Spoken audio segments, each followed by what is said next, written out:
Hello friend, welcome back to our YouTube channel Utkarsh vision academy. तो दोस्तों, आज से हम शुरू करने जा रहे हैं विनय सर के नायक बैच के इकोनॉमिक्स का हैंड रिटन नोट से क्विक रिवीजन, जो कि आज हमारा लेक्चर नंबर 1 रहने वाला है।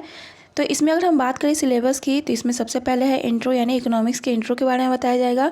उसके बाद बैंक, उसके बाद आरबीआई के बारे में, मुद्रास्फीति, अविस्फीति, विमुद्रीकरण और नोटबंदी के बारे में, योजना आयोग और वित्त आयोग तथा नीति आयोग।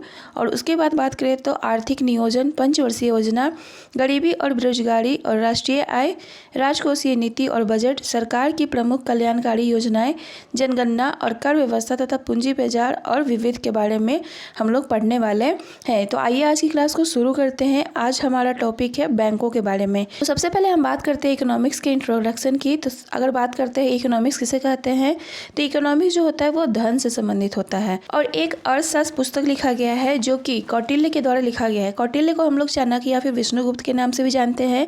और यह अर्थशास्त्र का जो बुक है वो जो है राजनीतिक विज्ञान से संबंधित है। लेकिन अगर बात करते हैं इकोनॉमिक्स को विषय के रूप में कौन विकसित किया, तो इकोनॉमिक्स को विषय के रूप में जो है एडम स्मिथ के द्वारा जो है विकसित किया जाता है।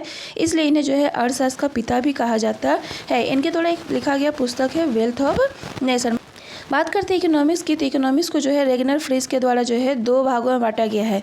पहला है माइक्रो इकोनॉमिक्स, जिसे हम लोग सूक्ष्म व्यष्टि अर्थशास्त्र कहते हैं, और दूसरा है मैक्रो इकोनॉमिक्स, जिसे हम लोग समष्टि अर्थशास्त्र कहते हैं। बात करें मैक्रो इकोनॉमिक्स यानी सूक्ष्म अर्थशास्त्र की, तो इसमें जो है व्यक्तिगत इकाइयों का अध्ययन किया जाता है। जैसे कि एग्जाम्पल में देखें तो व्यक्तिगत मांग, श्रम, उत्पादन, कच्चा माल, लागत और पूंजी तथा पर कैपिटा इनकम यानी प्रति व्यक्ति आय का इसमें अध्ययन किया जाता है। और वही अगर हम बात करते हैं मैक्रो इकोनॉमिक्स यानी अर्थशास्त्र की, तो इसमें जो है समग्र रूप से व्यापक आधार पर अध्ययन किया जाता है। इसके एग्जाम्पल की बात करें तो समग्र मांग, राष्ट्रीय आय, गरीबी, बेरोजगारी का अध्ययन किया जाता है। बात करते हैं बैंक के बारे में, तो बैंक क्या होता है। बैंक एक ऐसी संस्था होता है जो जनता से जमा स्वीकार करती है और उन्हें ऋण देती है। बात करते हैं बैंकों के कार्य की, तो बैंक का 2 कार्य होता है। पहला है जमा स्वीकार करना और दूसरा है ऋण देना। जमा स्वीकार करना भी 2 तरह का होता है। पहला होता है मांग जमा और दूसरा होता है समय जमा। मांग जमा की बात करें यानी कि डिमांड डिपॉजिट की, तो इस प्रकार के जमा राशि की मांग जो है खाता धारक कभी भी कर सकता है। वहीं अगर हम बात करते हैं समय जमा यानी कि टाइम डिपॉजिट की, तो इसमें जो है निश्चित समय अवधि और शर्तों में जमा होता है और इसे जो है फिक्स्ड समय के बाद ही निकाला जा सकता है। इसे हम लोग जो है रिक्यूरिंग डिपॉजिट यानी आवर्ती जमा भी कहते हैं। नेक्स्ट हम बात करते हैं बैंकों के इतिहास के बारे में।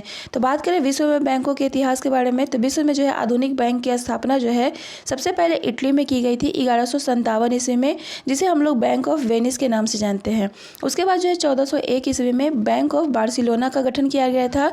उसके बाद बात करें 1407 में बैंक ऑफ जनेवा का, और 1694 में जो है बैंक ऑफ इंग्लैंड का गठन किया गया था। बात करें भारत में बैंक की, तो भारत में जो है सबसे पहले 1770 ईस्वी में बैंक ऑफ हिंदुस्तान का गठन किया गया था कलकत्ता में, और इसकी स्थापना जो है अलेक्जेंडर एंड कंपनी के द्वारा किया गया था।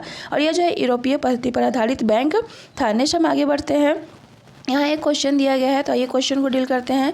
पहला क्वेश्चन है 1770 ईस्वी में भारत में स्थापित होने वाला पहला बैंक कौन सा था।